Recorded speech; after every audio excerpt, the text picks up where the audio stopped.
Good morning, Trinidad and Tobago. Welcome to PSA TV. This is the Eye on Labour segment. This morning with us here is Mr. Lismore. Fredrick, he is a member of the PSA. Good morning, how are you? Nice to meet you. I'm fine. You're fine now? Yes. How was the traffic? And it was a lot of rain. Oh, well, I used the priority bus route, Okay, which okay. was more practical. That's Yes, good. yes. Mr. Fredrick is here today to discuss the silence of the trade union, if you want to get into that part, or we just, which you said, the trade union and the education and leadership skills, which you want to enlighten the audience about. I would prefer to deal with trade union education and leadership. Right. I think if one fully understands those two areas, I think it would give a better appreciation for the issues that we are currently facing Right. in the labor movement, and by extension in the industrial relation sector of the country. Yes. So you're going to touch on the trade Union education. Yeah. Yes. You can just brief us on Yes. what's happening there. Trade union leadership, one has to be trained, formal training, to be able to engage in effective management and administration Right. of any trade union. And therefore, it is not a question of simply, I want to be a trade union leader. I want to be in charge of a trade union without having some formal training to be able to understand Right. what it's about managing, leading a trade union. And by extension as well, there should be a focus on trade union leadership as well. That's how I see it. Right. Yeah. I know recently the Prime Minister made a statement that the trade union need better leadership. Well, I wouldn't go down the road by having to say better leadership, Right. but I was trying to understand where he's coming yes, from but with that, you know. if I were to get it, I would think more effective leadership, and that is what I'm looking at. Okay. And so we can't hold our leaders for where they are. Okay. We can't blame them. What this Are you exercise. saying that there's something the leaders are not doing that haven't reached the standard? Well, they probably, again, is only when you conceptualize what is Okay. your responsibility, your role, and what is needed, Right. is then you will be able to appreciate, well, this is what I need to do in order to really to be effective. Right. That's what I think, yes. As a matter of fact, to me, in the area of trade union education and leadership, training in particular, it gives the opportunity to engage in capacity building. Capacity building at all levels within of the trade union. Right. Be it at the executive level, be it at the central executive level, or simply the staff representatives or the substitute as it is. So that training, education should be provided at all levels within the trade union. Okay. Yes. So what would you say your views on all trade union leaders in Trinidad and Tobago when they come together? Because I know persons say that they don't have a very good relationship. Yes. A lot of leaders don't. What is your take on that? Well, again, I will not want to, on hindsight, point out blames as such. Right. But what I think is needed, and again, I come back to the issue of trade union education and leadership. Most of the professions, one would have had some formal training, certified, before engaging. In this case, being a trade union leader, once one is popular, one is elected, that's it, unless that leader sees it fit to engage in formal training. As a matter of fact, we have this Cipriani College of Labor and Cooperative Studies, Right. which could provide that the kind of training. And I know you had created that IR there at the Cipriani. yes, as a matter of fact, there are a number of trade union leaders and those at the middle management of the trade unions have all graduated from the Labour College. And as a matter of fact, our trade union education offered at the college and leadership, industrial relations, in fact, this is helping a large number of the participants or consultants in the private sector. Okay. Interesting enough, yes. So what is needed in terms of, in order to build the capacity for our trade union leaders, I think we need to have a trade union curriculum. You know, So you're saying that each school, the Ministry of Education should include that in the... Well, there was a time I used to be a teacher and I taught social science, social studies, and there's a sector, there's a module dealing with that area. But I'm referring more at the tertiary level. Okay. In the case of the Labour College, and could be very much involved in providing a curriculum for trade union education. And of course, to be more precise, trade union leadership. And that is what the Labour College is expected to do.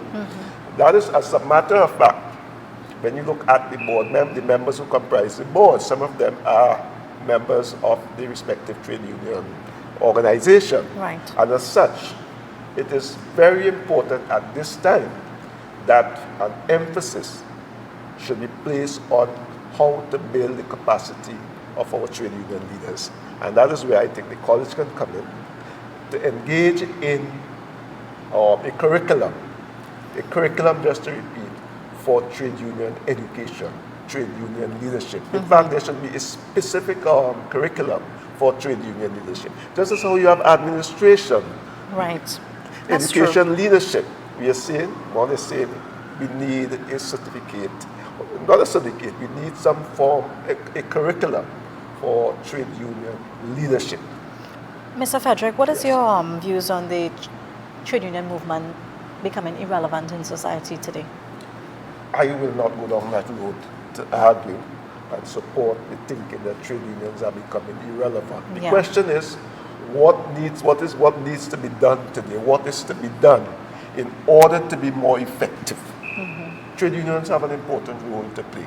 The question is, it's a question of revisiting the role of trade union leadership in the country. Hence the reason why I made reference for the need to have a curriculum pertaining to trade union education, trade union leadership. Right. As a matter of fact, as you raise the issue about being relevant, as I said, I would take out that term, that phrase, being relevant, and I would focus on the need for a roadmap for trade union leadership, or the role of trade unions. We need a roadmap.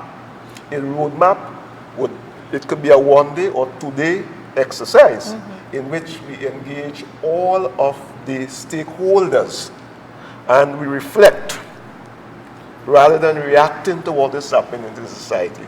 We reflect and we ask the question, what is to be done? There's need for a new paradigm in trade union leadership, trade union administration. Yes. Hence the reason why having a roadmap, which of course would engage not just the leaders as well, but trade union educators as well, or labor educators. As a matter of fact, what is needed, hence the need to have an effective education sector or department in all trade unions. I'm not so sure if that is there, or if that department is there. It may be, in my opinion, inactive. But I'm thinking that there's a need to focus not only on collective bargaining, negotiating, only conciliation, the issue of trade disputes in the industrial court. Yes, but those are issues arising out of as a consequence of how the organization is managed. That's how I see it. What are your views on the President Watson Duke stepping down and going into politics? There's nothing wrong in that. No. As a matter of fact, if we get back to our labor history, Caribbean labor history, many of the large political parties, or I should say political parties in the Caribbean, Right. the trade unions have given birth to those political parties, so that a number of our political party or leaders of political parties have been trade union leaders. And so we can even go back to former Prime Minister, Mr. Basil Pandey. Basil Pandey, yeah. We can go further. As a matter of fact, Mr. Errol McLeod, former Minister of Labor. And we can continue. As a matter of fact, we also have the Minister, Honorable Minister of Labor, who is also a former PSA president president. of this union. On that note, though, a lot of people have been saying that she's very silent for a labor minister. What is your view on that, though? It is only when you get in you'll appreciate it, because you have the issue of collective responsibility. Right. But the Minister of Labor is fortunate to have an Industrial Relations Advisory Committee, so that even if the minister may not have all of the expert knowledge in that given area, we take it that the members who have been appointed on that Industrial Relations Advisory Committee, they have an important and effective role to advise the minister.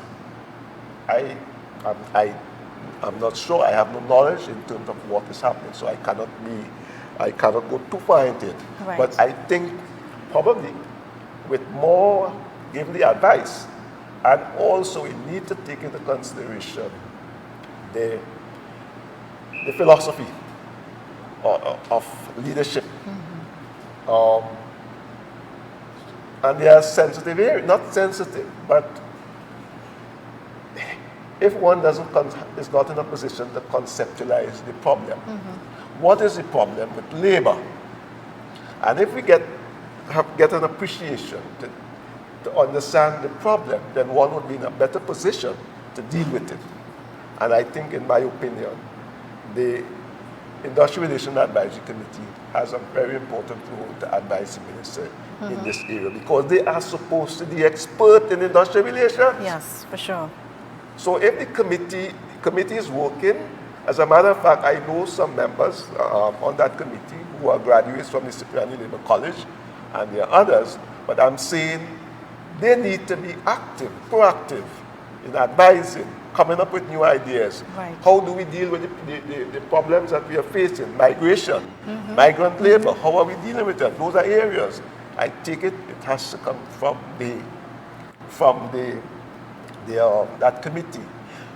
Leaders are dreamers. They dream. And whatever they would have dreamt will be clarified, refined by their advisors. That's how I see it. That's very good. Wow. You know, with all Mr. Duke's protests and stuff, you know the Labour Minister told citizens not to heed his call and all of that. You know about all of that. Do you think it was right for her to do it as a Labour Minister? I mean, what Mr. Duke is doing is standing up for these public servants because they don't have a voice. I mean, it's been ongoing negotiations taking place. So what does the minister want them to do? Just take what they're getting and shut up? Is that what it is? I would hate a trade union leader is being allowed to be, I would say, caught by any political leader, any political party. Right. As a matter of fact, there ought to be a dichotomy between the role of trade unions and the role of government. The question of protocols, how we do it, those are other issues to look at. But certainly labor has its role. The government has its role. The philosophy, values, ideas of the government is different from the values, the ideas of the labor, of the trade unions. And so you will always have that conflict. It is inevitable. Yeah. The question is, I would hate that any union reacting to what is being said about the role of labor leaders of the labor movement. Leaders need to have that vision, make sure that whatever is being said and done would have been guided by sound research. Very good. I know we're pressing on time, Yes. Mr. Fredrick, but I will like to invite you back on set with us on Wednesday. So I'm going to ask you, Wednesday? yes, Oh. so we can discuss that after. So I would like to ask you for your closing comment this morning, because I know we have some SCA students here to join us this morning. I would want to say that there's need to focus, and when I say the labor movement, trade unions, on some current issues. Right. And that is where I think one cannot remain silent. We want to look at the issue of crime. We want to look at the issue of migrant workers in the country. We want to look at the issue of domestic violence. We want to look at the issue of job security for public sector workers. I think those are some issues that I would like to see coming from the Public Service Association and Right. the labor movement in general. Yes. Because those are areas affecting workers. And that's how I see it. Thank you so much. I'd like to thank Mr. Lismore Fredrick for joining us here and on the PSA TV show this morning. This is Iron Labor segment. Thank you so much, but we will have you back again this week to continue this discussion. So we're going to toss a short break and have some SCA students join us on set this morning.